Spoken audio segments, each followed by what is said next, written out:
लोकसभा चुनाव को लेकर उत्तराखंड में क्या चुनावी माहौल है, लोगों से बात की हमारे संवाददाता संजय श्रीवास्तव। चुनावी चौपाल सजी हुई है।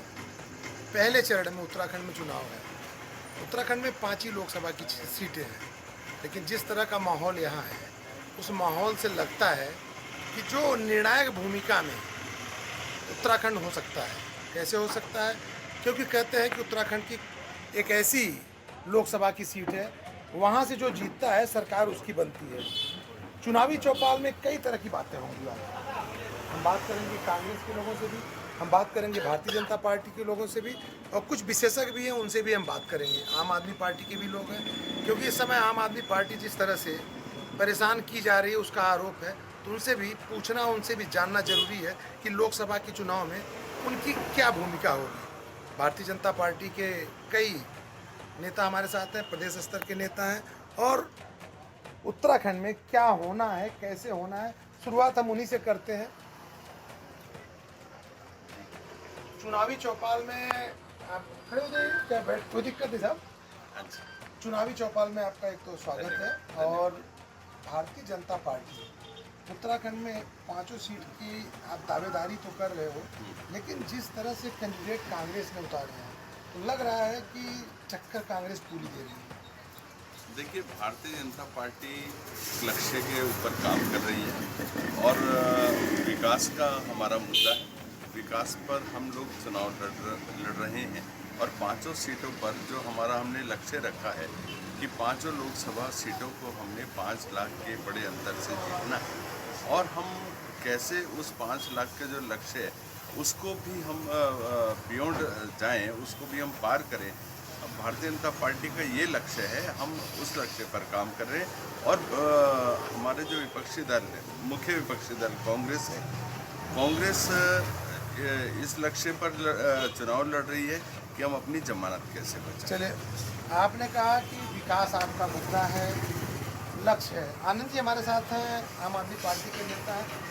सर, अगर ये इनका मुद्दा विकास है और लक्ष्य भी विकास है, ये दूसरों पे ध्यान क्यों दे रहे हैं और दूसरों को अपनी पार्टी में ला करके ये जो लक्ष्य इनका और लोगों पे है, उसको किस नज़र से आप लोग देखते हैं? देखिए, भारतीय जनता पार्टी के शीर्ष नेतृत्व ने, माननीय प्रधानमंत्री जी ने भी, माननीय अमित शाह जी ने भी एक नारा दिया था, कांग्रेस मुक्त भारत। हाँ। लेकिन अब वो नारा जो दिखाई दे रहा है, वो दिख रहा है कांग्रेस युक्त भाजपा। हाँ। भाजपा के अगर आज आप प्रदेश के भी चेहरे देखेंगे ना हाँ। संजय जी, प्रदेश के अंदर जितने लोग सीटों पर बैठे हैं, चाहे कैबिनेट मिनिस्टर हैं, चाहे विधायक हैं, चाहे पार्षद हैं, वो कांग्रेस से पलायन करके, तोड़ करके, डरा करके, धमका करके, पैसे से दे करके लाए गए हैं। तो ये बड़ा आरोप है, पैसे से तोड़ करके। आम आदमी पार्टी इस तरह के आरोप लगाती है, हर जगह आप पैसे का नाम लेते हैं कि पैसे से तोड़ करके। कुछ उसका कहीं से कुछ सबूत आप बार बार कहते हो, कैसे आपको लगता है कि पैसे से भी तोड़ के लोग आए होंगे? देखिए, डराना धमकाना तो चलिए, उस बात को तो एक बार माना जा सकता है। पैसे का जो आप बार बार आप लोग कहते हो, आम आदमी पार्टी हर जगह कहती है पैसे के बल पे, पैसे के बल पे। तो पैसे का बल जो आप बताते हो, कहाँ से बताते हो? देखिए, पूरे भारत ही नहीं, पूरे विश्व ने देखा जिस प्रकार से 12,000 करोड़ रुपए का electoral bond Bharatiya Janata party के पक्ष में उन लोगों ने भरा जो लोग या तो ईडी में फंसे हुए थे, जिन लोगों ने काम धंधा जोड़ा। इनका जो नारा था, चंदा दो धंधा लो। हमने सिलक्यारा टनल का मामला देखा, आपने कलम के सिपाहियों ने, मैं सैल्यूट करना चाहता है आप जैसे कलम के सिपाहियों को, जिन्होंने सिलक्यारा टनल में जब हादसा हुआ उस दौरान आप लोगों ने इस आवाज़ को उठाया कि उस पर कार्रवाई होनी चाहिए, लेकिन उसके अगले ही दिन उस कंपनी ने 50 करोड़ का चंदा दिया। तो यहाँ से पता लगता है कि आपने एक बड़ा अच्छा बोला कि चंदा लो और धंधा लो। आऊँगा संजीव जी के पास भी मुझे चलना है, लेकिन मैं संदीप जी के पास। संदीप जी, चंदा दो धंधा लो, आम आदमी पार्टी का आरोप है कि पैसे के बल पे, पैसे के लालच के नाम पे भी आप लोग सब लोगों को, मतलब जो कहा ना कि भाजपा कांग्रेस युक्त हो रही है, तो ये जो पैसे का लालच है, कितने इसलिए दम है इसमें? जाकी रही भावना जैसी। सब मुहूर्त देखी तैसी, जिनकी भावना जैसी होगी वो उस प्रकार की बात करेंगे। आज जिनके मुख्यमंत्री शराब घोटाले को लेकर के, पैसे की लेन देन को लेकर के तिहाड़ के जेल के अंदर हैं, वो लोग हम पे आरोप लगा रहे हैं। मैं बधाई देना चाहता हूँ कांग्रेस के जो लोग भारतीय जनता पार्टी में शामिल, जो अच्छे लोग थे वो आज भारतीय जनता पार्टी में शामिल होना चाह रहे हैं, क्योंकि भले आपकी विचारधारा उनसे न मिलती हो, भले वो आपको खूब गाली दिए हो, अगर वो शामिल हो गए तो बधाई दे रहे हो। आज सबकी विचारधारा, विकास की विचारधारा को लेकर सब आगे बढ़ रहे हैं। जो मोदी जी का मूल मंत्र है सबका साथ सबका विकास, उसमें सब लोग विश्वास कर रहे हैं और अन्य अन्य विभिन्न दलों से लोग भारतीय जनता पार्टी में आ रहे हैं। हम उनका स्वागत करते हैं। सब हम तो चाहते हैं देश के निर्माण के लिए, देश की उन्नति और प्रगति के लिए आइए हम सब जो है इस यात्रा में माननीय मोदी जी के इस विकास की जो यात्रा है इस यात्रा में शामिल हो। और मैं बधाई देना चाहता हूँ अपने देश के यशस्वी प्रधानमंत्री जी को कि उन्होंने एक ऐतिहासिक काम इस देश के अंदर के और उनके काम से प्रभावित होकर के आज लोग माननीय मोदी जी से जुड़ना चाहते हैं, भारतीय जनता पार्टी से जुड़ना चाहते हैं, भारतीय जनता पार्टी की विचारधारा से जुड़ना चाहते हैं। केजरीवाल की विचारधारा से नहीं है, क्योंकि केजरीवाल वह व्यक्ति जो बड़े बड़े लच्छेदार भाषण करता था, आज तिहाड़ जेल में नैतिकता भूल गया।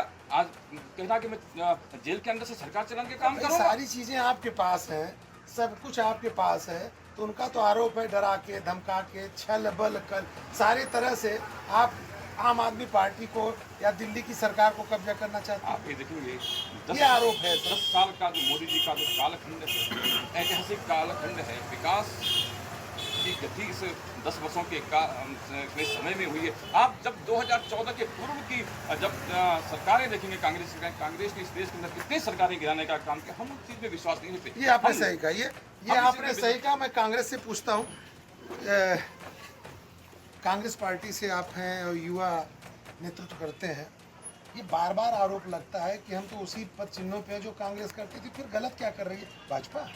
कांग्रेस के पद चिन्हों पे चलते तो विकास की बात करते, भाईचारे की बात करते।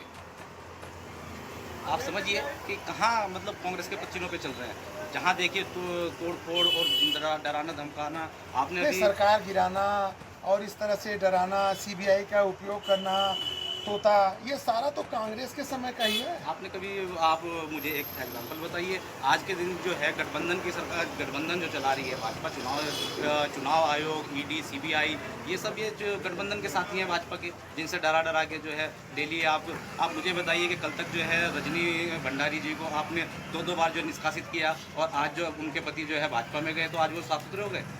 ये कौन सी राजनीति है? आप जो है शारदा नारदा घोटाले के आरोपी को जो है मुख्यमंत्री बना देते हैं, महाराष्ट्र में जो है मंत्री बना देते हैं, बंगाल में जो है आप अध्यक्ष बना देते हैं, मुख्यमंत्री का चेहरा बना देते हैं। मतलब वो सब आपके वॉशिंग मशीन में। आप भी तो यही कर रहे हैं, जो आपके यहाँ से जा रहा है फिर वो कल वापस आना चाहता है।